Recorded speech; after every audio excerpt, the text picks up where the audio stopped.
Уриэль, пробудись.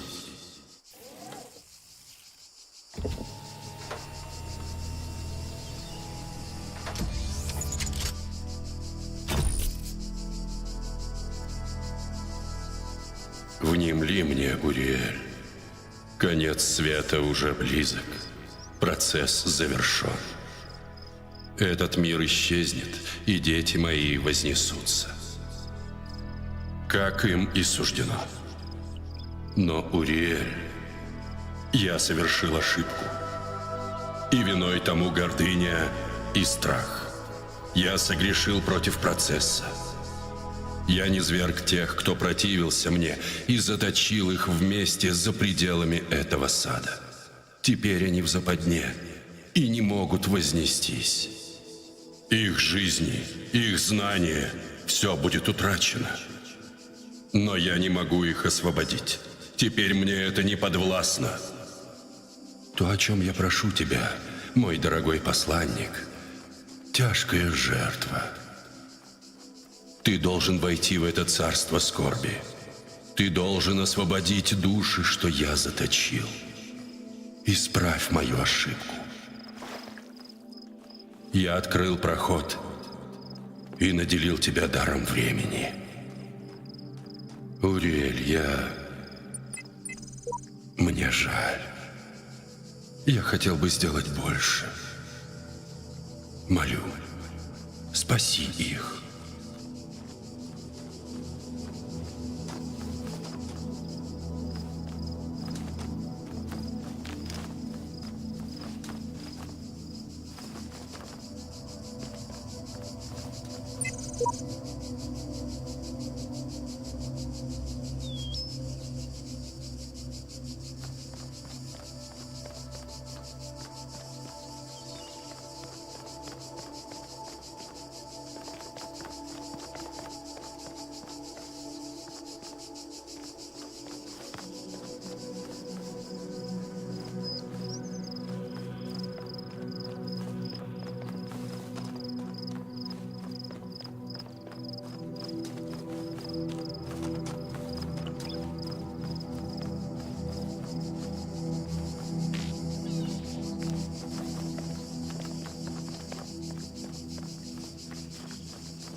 With Road to Gehenna, we knew that we wanted to do something fresh, to provide a different perspective. We didn't want to repeat the story of the original game. We didn't want to explore the same themes because, again, this is art, not a product. So it's not just, here's another candy bar that's just like the last candy bar. It's supposed to go somewhere new. This is also why there's a new main character. You'll notice that every game in Talos, every DLC has a different protagonist. You have to let go of the character that you used to play and then watch them continue into the world, or in the case of Uriel, maybe not. But we wanted that moving forward, going into something fresh every time and giving you a new perspective with each game that we make.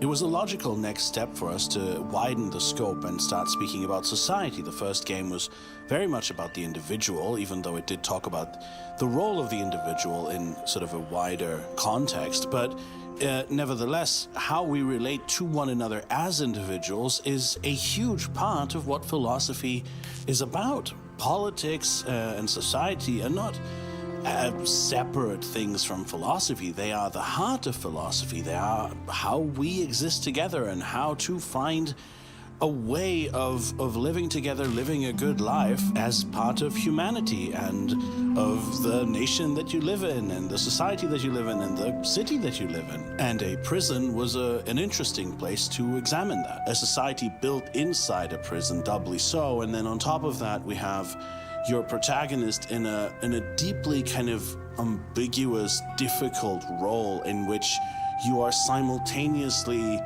saving people while destroying their world, putting you into a position that I don't think really has an easy answer, or an answer at all maybe. It's a role of historical necessity, and it's hard to evaluate on a moral level. It's historically necessary, but morally, well, maybe that's just not the way to think about it at the end of the day. Or maybe we can just think about it and find some compassion in ourselves through doing so. We wanted to create a sense of richness. This is also something that was very important to me in Talos 2, that you really feel that this is a place with a culture, with a history. And that's why we created all of that content, magazines and exhibitions and text adventures and all of that, because, well, that's how we human beings live. That's how we relate to one another. That's what we do with our time. We create stuff, we build all of these structures together, and that's this huge edifice that we are surrounded by, which is civilization. And of course that also relates to the other big theme of this, which is that civilization is built out of the actions of many individuals over many generations, and well, most of these individuals don't even really get to see the really good parts. And you know, millions and millions of human beings have spent their entire lives just trying to improve the lives of their children, and they never saw where all of it went. I mean, of course, you could say we're also not seeing where it's going, but you know, we get to at least live with a certain quality of life, which many people never had. They just fought and fought and fought so that their children would have better lives, and then their children did the same. And we don't even remember most of their names because, you know, there were millions of them and they lived in prehistory.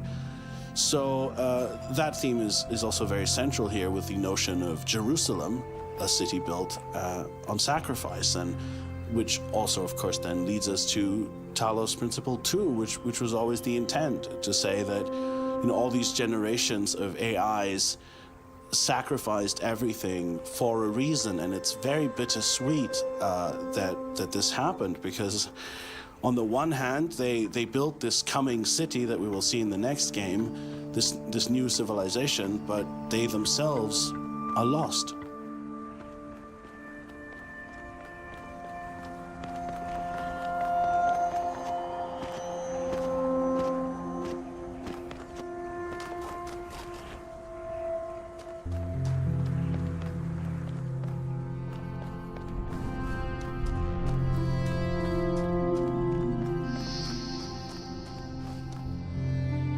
An interesting and important aspect of the story for me is the reversal that happens to the role of Elohim at the end of the game. Elohim starts as a guide of sorts, and then gradually becomes what some people see as an antagonist. And he kind of is. He's trying to prevent you from doing something.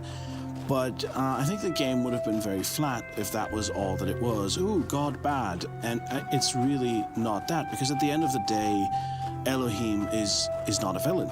Elohim did many things that were necessary, and he failed at the very end, or he made mistakes at the end, and he made them out of fear.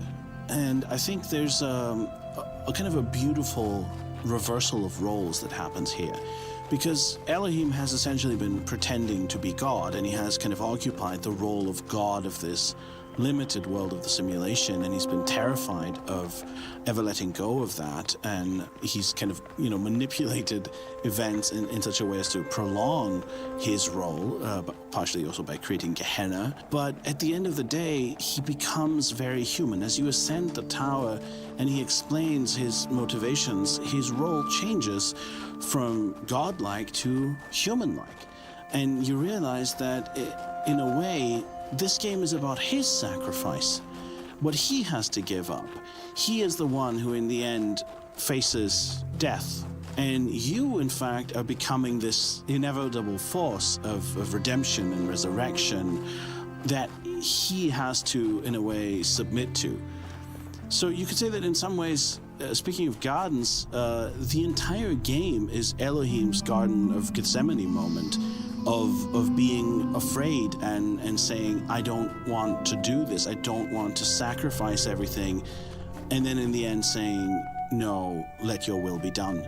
Even though, of course, he can't stop it anymore, but he does make that change in character where you become, in a way, more godlike, and you could say that the godlike element within you kind of rises, and the human element in him is revealed, and he accepts his future, whatever it is, whether it's death or a world without meaning. And Talos 2 then reveals to borrow a term from Tolkien, the eucatastrophe of realizing what actually becomes of him, which is basically all that he ever wanted. And so in the biblical language of the game, this is the transition from the Old Testament to the New Testament. While from a humanist standpoint, it is the triumph of reason and curiosity and human civilization. The community of Gehenna is one in which people exist, as most of us do, under imperfect circumstances. They've tried to build a livable environment inside this hell that they find themselves in. A lot of it is inspired by the early internet, including the text adventures, because there was a resurgence of text adventures and a very interesting sort of interactive fiction scene in the sort of late 90s, early 2000s. That still exists nowadays, but I think its really great moment was then.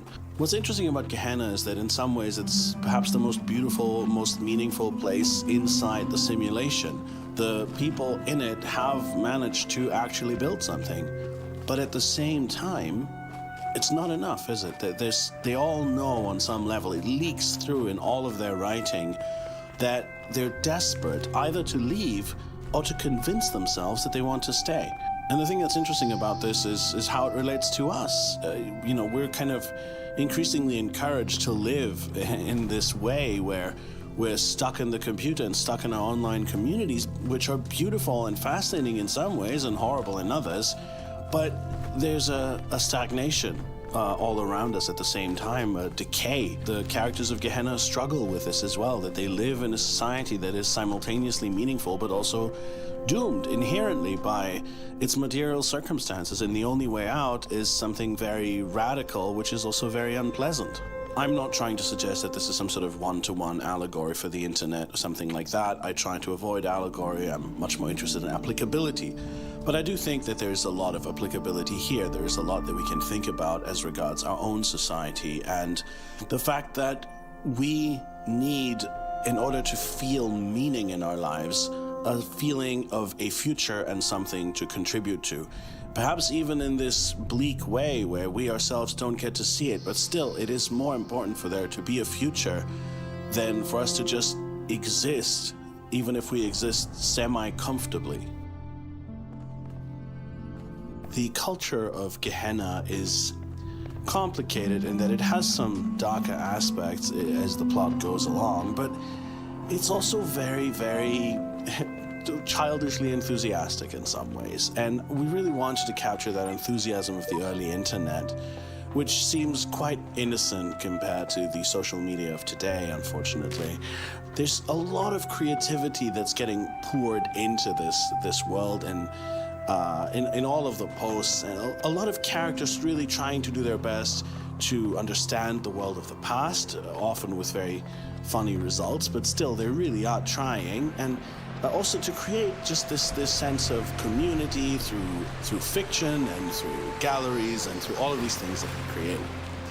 One of my personal favorites here is the ongoing saga of Jefferson Goldblum, which is derived from two sources, I guess, mainly, which is one, the Jeff Goldblum obsession of the people at the Institute for Applied Neuromatics, and then also the movie Buckaroo Banzai, all of which has gotten smooshed up with a bunch of other sources into Jefferson Goldblum, this mythological folk character who then continues to exist into the world of Talos Principle 2.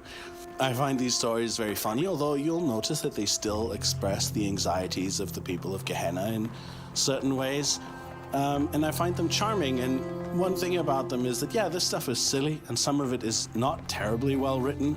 That's obviously quite intentional. Quite a lot of the things produced by Gehenna are of perhaps questionable quality in certain ways. But it was important for me, I think, for both of us, I think, to not make this mean-spirited, to show that, you know, just like with the early internet, just like with humans at their best, there's a great deal of enthusiasm, and sometimes you make stuff that isn't that great because you're just learning how to make really great stuff, and you know, the results can be mixed, and that's okay. This was never meant to be satirical. It was not a parody of the early internet. It's just a similar thing that has come to be in this digital world, and I think it shows the potential of all these robots, and it shows that they really do have genuinely interesting thoughts and creativity, and they're already building something interesting. Of course, the tragedy of these characters is that ultimately they will end up being mostly DNA for future other characters.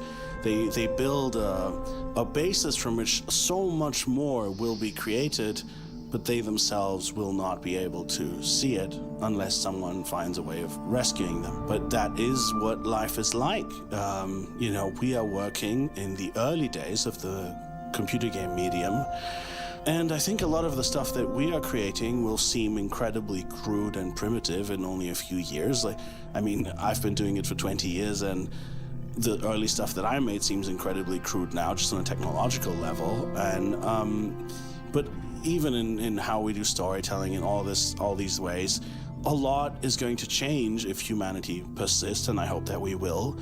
And so hopefully our contributions will matter in some way, even, you know, though we won't get to see what computer games will become centuries from now. Hopefully they will become something great, and we will have played some small part in doing that. And, you know, maybe we're lucky and this is something that will last and will be remembered. Or maybe it'll just be an ingredient for something new. We'll see.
So my favorite part of writing Gehenna was getting to do all of the fun, silly robots on Reddit misinterpreting human history and getting basic things wrong. I think it's really fun, really interesting, and quite a parallel to the real state of affairs in our world. That we and they only have access to like a fraction of all the information, and the stories we tell ourselves about history, about the world, are the result of those partial data sources. So I love the vibes. My least favorite was basically the logic, two different ways. First, the sheer the scripting of the forum was a nightmare and very stressful. These days, I'm on an RPG, and I have like 4 or 5 quest designers who handle and are responsible for the logic of which dialogue plays now, which variable are we setting, when are we testing that, etc. In this game, I did pretty much all of the scripting of that forum. How many robots have you rescued? What threads should be available? Like, what is your status level? It's really hard to make sure every player all the time gets the appropriate status level at the appropriate time. I can give you one more point, you need one less point. That's a challenge. And probably the only person who knows this is me. And my eternal fear is like writing myself to games, and no one notices the last line that just a whole section wasn't getting triggered, and no player ever saw it. It was written, it was in the game, and no one saw it. I spent some time. So the scripting of the forum logic was tricky, as well as like handling all the little edge cases of there's a thread that someone's added something new to it. How is that indicated to player? How is that displayed, etc. Like there's a lot of fiddly bits, which in retrospect I probably wouldn't have done. Looking back at it on the YouTube videos, it was worth doing. It is pretty cool. I do like coming into this internet culture and getting my status and slowly building that up over time. It does give a nice sense of progression as you get to access higher and higher level posts. The other side of the logic that was tricky was the world logic. I care a lot about the world making sense and working like a real world. It's something I took from Terry Pratchett, who said, your world can be as crazy and silly and fun as you like, but you as a writer damn well better take it seriously. If you want blimps in the sky, but you don't want cars on the road, you'd better have a damn good reason for why they have one technology and not the other. So thinking about, like, what is Gehenna? What do these characters that are imprisoned here think is going on? How do they react when you free them, right? There was an original design that we all agreed, which was you would free robots and eventually you would help them ascend to the real world. But we never planned for you to have any direct dialogue with those robots when you freed them. So, like, halfway through, I was like, wait, what is the logic here of do they want to go? Do they not want to go? Why are they cooperating if they're real people? And, like, I settled on some sort of hand-wave explanation of they feel compelled to go, even if they're a character that really doesn't want to go. And there's just a lot of things like that where we hadn't in the first game established what a robot culture or civilization looks like. And we had to work out a lot of that as we went.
Hello, and welcome back to Gehenna. I have no idea how we did something of this scale in like 8 months. And I have no idea what it's really about. But I do know we had a lot of fun doing it. I think it was really nice for all of us after the first game to kind of take a break and go to something with this forum system approach, which let us do a lot of different little things instead of some grand overarching narrative. We had total freedom to just play around and do whatever kind of silly text adventures and bits of text that we wanted without any real restrictions.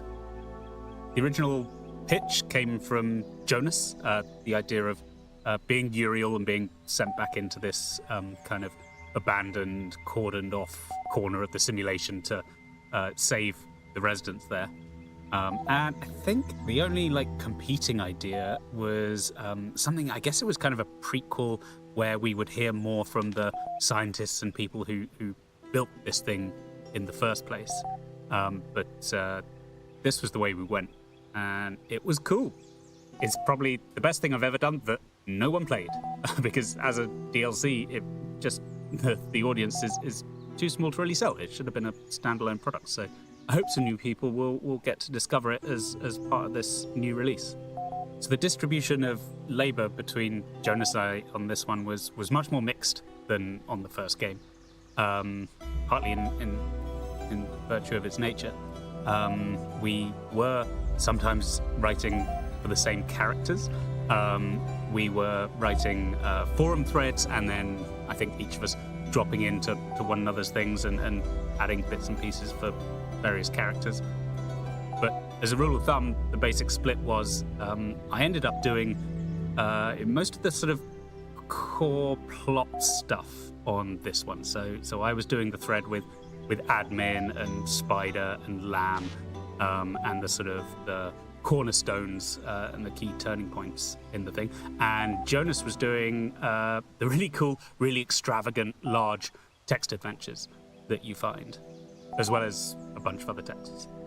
I don't know that we ever really agreed that was the way we'd approach it. I think in retrospect, maybe I slightly muscled Jonas out. I don't know. I started writing the electric sheep sequence that introduces you to Gehenna right at the start, and things like that. One thing that I really care about when I'm writing is I like concrete worlds, right? Something I never really enjoyed about Talos is how abstract it is. Even in Talos 2, it's still relatively abstract compared to like a traditional RPG where you have things going on in the world, right? You have people with lost cats, and you have people who are struggling to pay their bills, and you have people that receive letters, and things happen in the world, right? And in Talos, there's not so much of a concrete world around you for things to happen in. So as a writer, it can be kind of tough to do something fun and interesting because there's not that much to hang on to. It's like writing a play or a sitcom, but the scene is an empty room. You know, it's an interesting challenge, but you do not have the tools that you usually have. So I really approach these things. I care deeply about what are the key plot points. What, as a player who doesn't really enjoy abstract stuff, what am I grabbing onto? What do I know about the world? And in games, you know, we always have to assume that players may not be paying as much attention as they would be if they were sitting in a cinema. So to me, I really wanted to have that concrete grounding, to have that jumping off point that says, what is Gehenna? And then to know what those core plot beats were, and to make sure that we really focused on them. So I just started doing it. And at some point, I think Jonas said, well, you're clearly doing the main plot on this. And we just carried on from there.